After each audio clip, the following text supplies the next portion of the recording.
عند دكتور طارق، عملت العمليه يوم 27/5.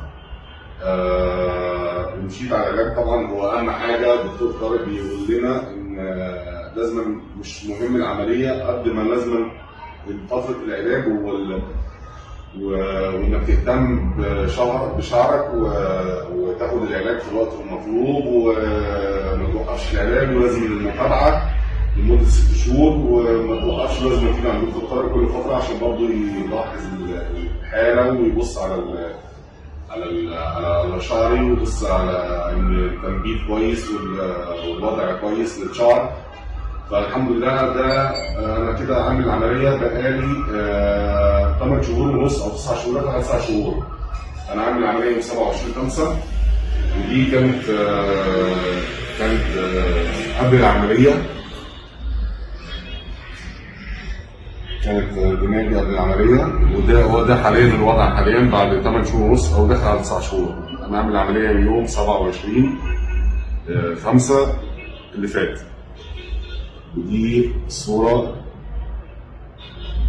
قبل العملية. كان في برضه صور تانية يا دكتور برضه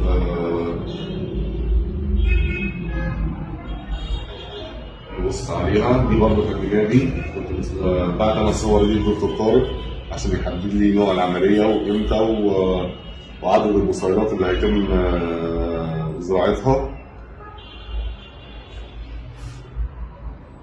أنا عملت حوالي 4000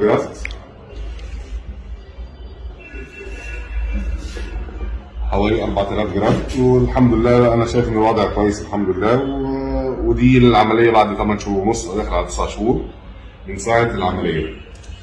نحب هنا نوضح بس المنطقة المنحة.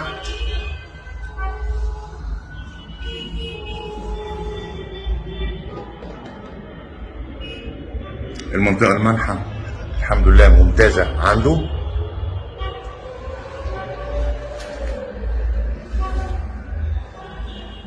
ده تمام الحمد لله، يعني الوضع الحمد لله تمام.